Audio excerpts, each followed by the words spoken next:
So, welcome back to another YouTube video, and today I'm going to be showing you guys how to increase foot traffic for your business. Now, in this example, we were able to do this for an accountant in London, but the premise would very much be the same for every type of business. So it doesn't matter if you are a restaurant, if you are a law firm, everything still applies. You just need to think a little bit outside of the box. I'm going to show you a few different examples, but let's get into the video.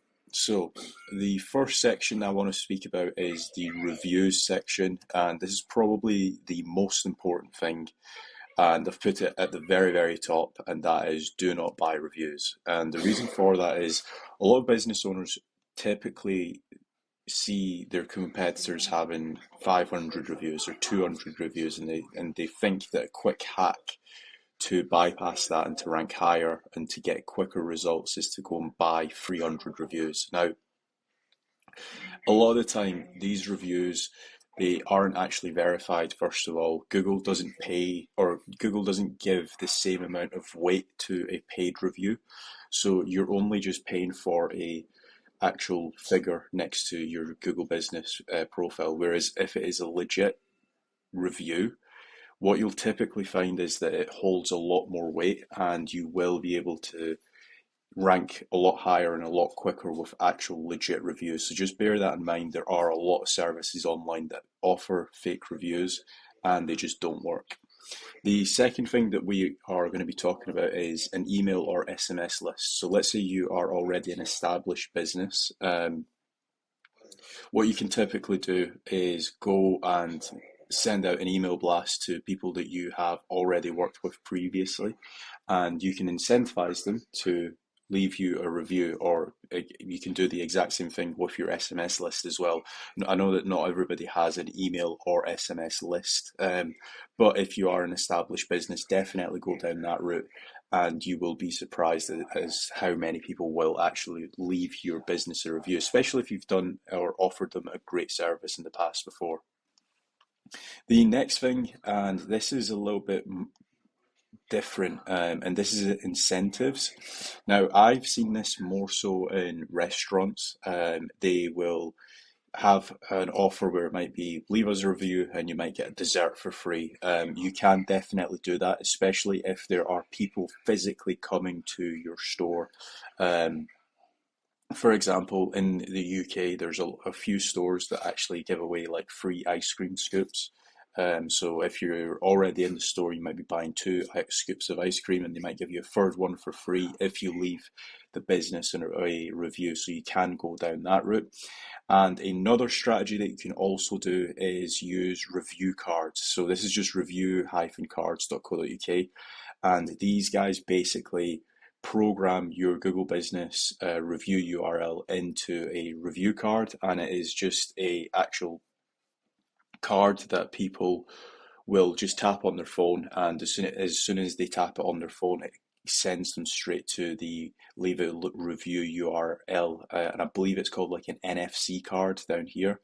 So that's how it basically works. So you can check out these guys, and it works pretty well, especially if there's people coming into your store. So check these guys out, and definitely do the rest. So incentivize people, and also reach out to people that have previously purchased from your store. The next thing, what we're going to be focusing on, is the actual photos and also reviews section. So if we were to take a look, let's say restaurants in Edinburgh, there will be a lot of restaurants that will have a lot of photos, both uploaded by the actual business owner and also by the people that go into the store, so the actual customers. So if we take a look here, where is the photo section for this? Menu, reviews. Let's take a look. Dishoom, Edinburgh. Why is there, actually, yeah, so 6,673 photos there, 1,000 plus photos for that one, 909 photos. Now, one thing I will specify is that restaurants typically they have a lot more photos because usually when people go and they order food, they will, at the start of their food, before they've even eaten their food, they will take a photo like this. So just because I'm showing you guys some restaurants doesn't mean that you guys need 900 plus photos. In some cases, you might need 50, and in some cases, you might need more. But again, if we were to take a look at, for example, lawyers in Edinburgh, I can guarantee that they won't have anywhere near as many photos. So if we were to take a look here, MBS, they only have 4 photos on their Google business profile. And they rank pretty high for Lawyers Edinburgh. So just bear that in mind. Certain industries need more photos, certain industries don't need as many. But the first thing we want to be making certain of is if we are personally uploading photos to the business profile, what we want to make certain that we are doing is we aren't just uploading the image raw. And what I mean by that is when you take a photo on a DSLR or even on your phone, for example, what you will find is that it will just be named DCIM 332.png or .jpeg. What you want to do is plug or get those photos on your actual computer and rename those to stuff like carpet being cleans.png or being a little bit more descriptive, because as soon as Google understands that that photo is, I don't know, carpet cleaning.jpg or .png, it will understand that you provide that as a service for your business. So if, say for example, we are an Italian restaurant and we're uploading a picture of a steak, we might call this steak with broccoli or whatever .png. So just be clear with your actual naming structure. That's step number 1. The next step is different services. So if we are providing different services, we want to ideally upload different photos for each service. So what I mean by that is, let's say if we are a plumbing business, I can almost guarantee that no plumbing business will be doing this because all of their Google business profiles are a bit weak in the plumbing industry. But if, say, for example, we do, actually, these guys don't do a terrible job, right? So if we take a look here, they have clearly just done a bathroom remodeling. So they've just uploaded a picture of a bathroom remodel or a bathroom that has been remodeled. Then if we go back, as you can see here, they have fixed a leak, it looks like. So they have uploaded different pictures of each service that they actually provide, or in this case, it looks like there's customers have actually uploaded pictures of what they provide. And that's even better. If you can get your customers uploading photos, then that's like a really good tick box, because it actually shows to Google that you are getting real user engagement on your Google business profile.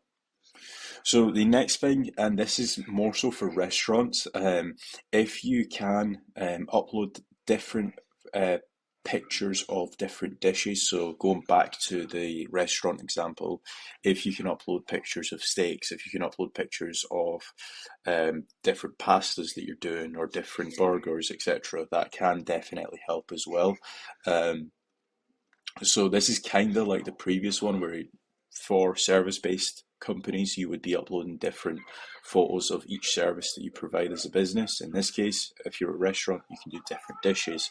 If you are, sort of, say for example, you're a law firm, you can also upload different photos of different forms that you send out to clients, for example, or if you are an accountant, you could definitely do different tax forms, for example. You could upload those as actual pictures to show to Google that you actually provide that as a service.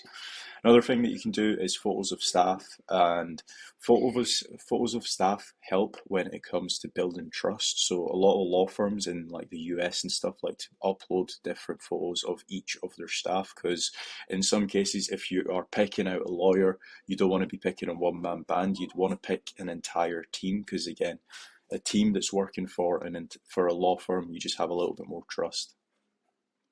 Photos of outside the building and also photos of inside the building.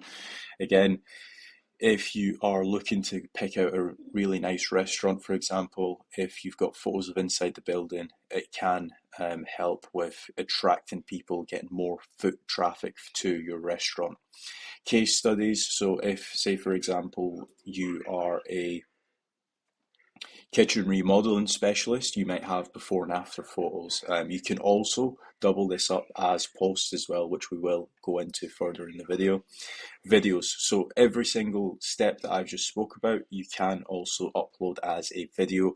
Again, make certain when you are uploading your videos, you are actually naming them correctly as well. So I'm going to assume that none of these guys actually have any videos. Yeah, it doesn't look like they have, but as you can see, they do have a lot of really nice case study photos. So as you can see, they've done a really nice kitchen here. Oh yeah, sorry, a bathroom, and it looks really nice. Another bathroom.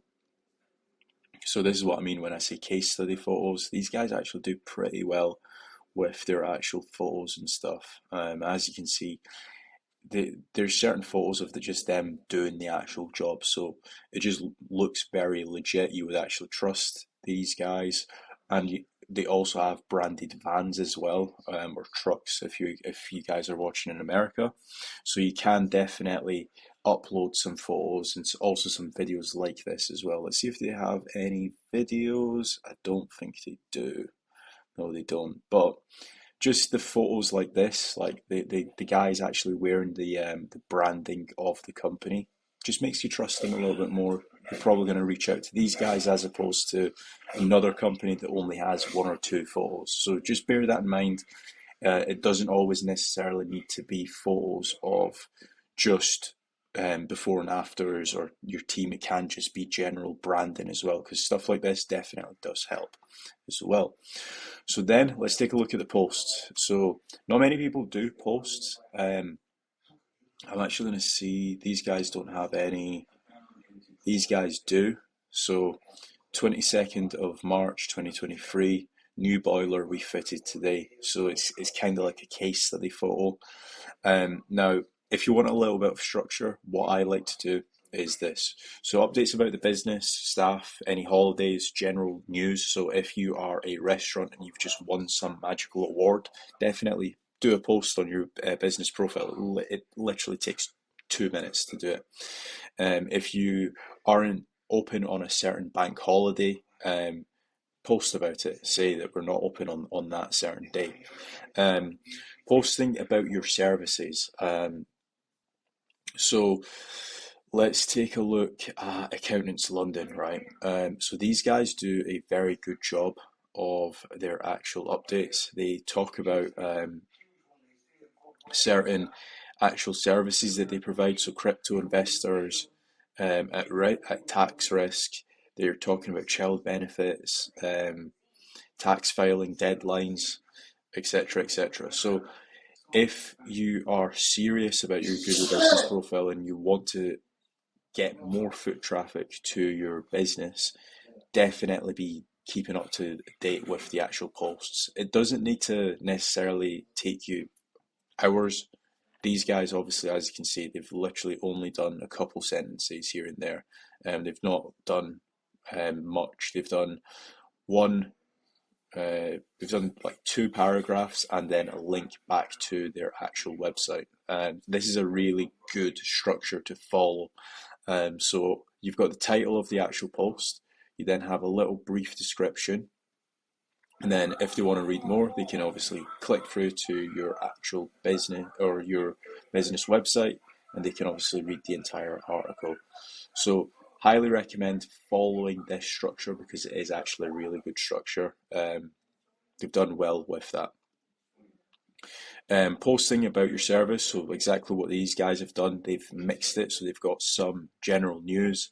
They also have some services that they're talking about. They're doubling down. So what I mean by doubling down is they have a post that links back to one of their service pages. So make certain that you're doing that. And again, case studies as well. So if, say, for example, you fit a new boiler or you remodel a new kitchen, you can obviously talk about the case study and then you can link it back through to your website as well.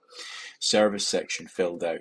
So One thing that I don't see enough of is this section being filled out. Now, in some cases, you can go a little bit overkill. I would say that these guys have went a little bit overkill. But if you have got 10 services that you provide, definitely list those 10 services on your both on your website and also on your business profile page here as well. So fill out your service tab, but also build each of those services as a dedicated page on your website. So if we take a look at their website, as you can see, they've got tax planning, payroll, etc. And if we take a look here, if we search payroll, so they've got payroll accounting as an actual service as well. So they've got it listed as, or what you, in an ideal world, we should have it listed as a service, also as a post, and also as a dedicated page on your website as well. And that's given the just a very, very clear scope to Google as to what you actually provide as a company. So just make certain that you are fit doing all three of those things. Then do a post on each service, which we have obviously covered. But what you should be doing is what these guys have done and create a post as a, or sorry, create a post for each dedicated service, and again that will help rank for all the secondary keywords for your Google business profile. So when people are searching payroll accountant near me, there's a lot more higher chance for Google to understand that you provide that as a service, and they will rank your business profile higher, meaning that you're just going to get more foot traffic to your store. So then some general upkeep that I like to do. So SEO optimize your business bio. Now I actually haven't spoke about that as much, but this section here, if you can SEO optimize that, if you can get as many different, or the key services that you provide, not as many services, but the key services that make you the most money. So for example, if payroll makes you the most money, then speak about payroll, say that you guys specialize in that. If kitchen remodeling makes you the most money as a business, mention that you do kitchen remodeling. You can obviously fill in this section with certain LSIs as well, so certain secondary keywords. So if, say for example, your primary keyword that you want to be shown for getting the most amount of foot traffic might be Italian restaurant, you might then, as a secondary, it might be, let's say, homemade Italian food. That might be your secondary keyword that you want to go after. Or let's say, for example, if your primary keyword is, let's say, bathroom specialist, your secondary keyword might be bathroom remodeling specialist. So there's all of these different variations that you want to get into this section, but you want to make certain that you're double checking everything that gets searches, because there's no point making, or there's no point going after a secondary keyword that just doesn't get as many searches. So just make certain that you are doing that. Then once you have done that, make certain that you actually have this on your about page on your website. So I don't think these guys actually do it, but that is one thing that I would definitely recommend. So as soon as you have filled this section in on your business profile page, also have this on your about page on your website, which I don't think they actually have. We are a London-based, actually no they do. We are a London-based accounting firm offering taxation. If we do that, so they have a variation, but I would try to copy it as much as I possibly can. And the reason why I'm saying that is it just helps Google tie any loose ends together. If it's the exact same, Google knows that like everything is just in line. Then you have got business schema.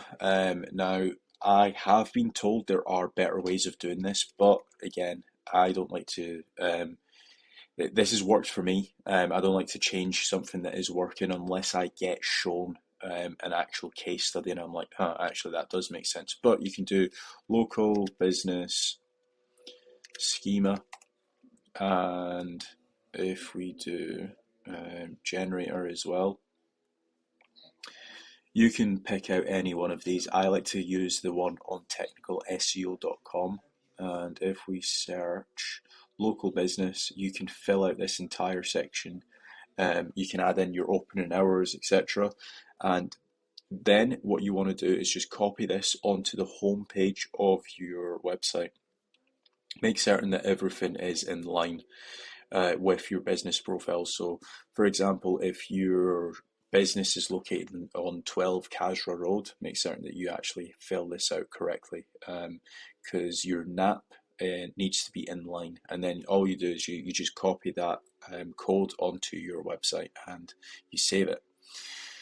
You've got your name, your address, and your phone number. So if, say, for example, you have used 12 Casra Road on your actual footer of your website, let's take a look and see what these guys do here.